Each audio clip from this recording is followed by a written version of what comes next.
SAMANTICS. It's TheSamAntics. You'll find crochet tutorials. It's TheSamAntics. For your favorite superheroes. It's TheSamAntics. Make your awesome car and home decor. It's TheSamAntics. American English doesn't have to be a bore. It's TheSamAntics. With semantics, antics, and more. It's TheSamAntics. Hi guys, it's Samantha Goodheart with TheSamAntics.com and TheSamAntics.etsy.com. Today, I'm working on restocking my Rainbow Love vinyl card decals in my Etsy shop. Etsy recently started doing this thing where customers can request to be notified by email when an Etsy item is back in stock, and apparently a handful of people wanted me to restock the 2-inch and 3-inch sizes for these decals. Unfortunately, Etsy doesn't notify sellers when customers ask for a restock request, so we won't actually know until we log in on a computer and go to the section for restock requests. This is actually my best-selling item, but the company that I buy my vinyl from recently discontinued a bunch of colors because that's what companies like to do, so I've been trying to split the colors that I have left between all of the decals that I sell. If you couldn't already tell, each color is a separate piece of vinyl that I piece together by hand. Once I cut the black border, I take each color and stick it where it belongs, like a puzzle. I actually have a customer to thank for the inspiration of this decal and my other Rainbow Heart decals.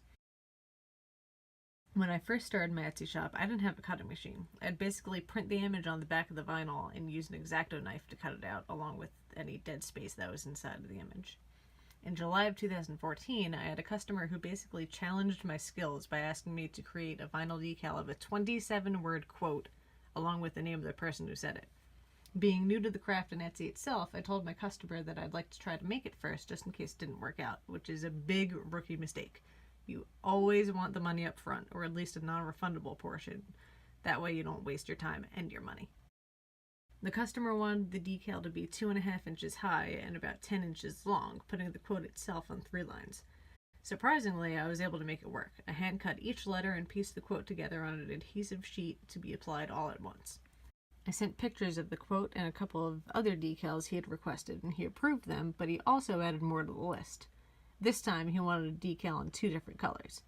Having pieced the quote together, I figured it would be fine. The colors didn't overlap, so I could just cut it by hand and piece it together again. That one worked out too, and after purchasing those, he wanted different ones. But this time, he wanted a square with the word ally in it and the colors of the rainbow. If you haven't already guessed, I don't have a vinyl printer. So, for all of my multicolored decals, I cut each color one at a time and piece it together at the end. This time I had to let him down because I hadn't yet found any place that sold orange or yellow vinyl. At the beginning of April of 2015, he messaged me again asking for different decals. At that point, I had all the colors of the rainbow, so I wound up making that ally decal he asked for almost a year before and included it with his order. At that point, though, I was trying to move away from offering just custom decals and make some of my own designs. The bad thing is that sometimes it's really hard for me to come up with designs. I can't actually visualize anything in my head, so I basically think of an idea, put a pen or pencil to paper, and keep erasing what I draw until I like it. That's basically what happened with the Gay Pride decals. I didn't like the square ally decal because it was just a square. I wanted my decal to mean something more than that. And the LGBT community is very important to me, and to me, it means love no matter what or who you are. What represents love? A heart. So I knew that I wanted a heart, and I wanted it to say ally inside, but I also wanted the colors of the rainbow within the decal, and I didn't want it to be immediately recognized as a word inside.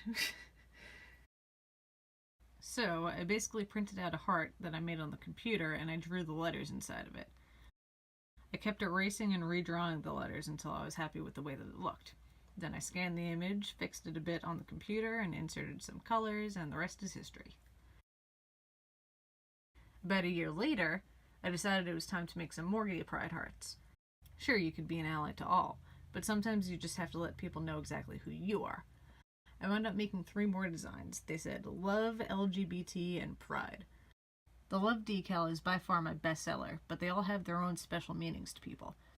That's what I like about them so much, the love one especially. It can mean love is love, love yourself, basically whatever you want it to mean. That's what it means. I liked the broken glass look to them because it would strike up conversation.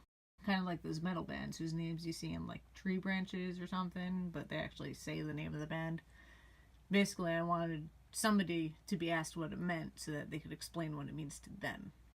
Anyway, that's the story of my gay pride decals. I should probably start making some more in case these sell out as quickly as the last batch.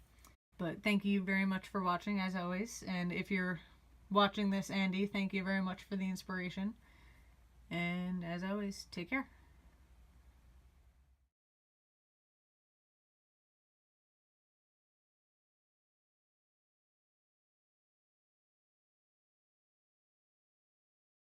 TheSamAntics. Oh boy. That's fun.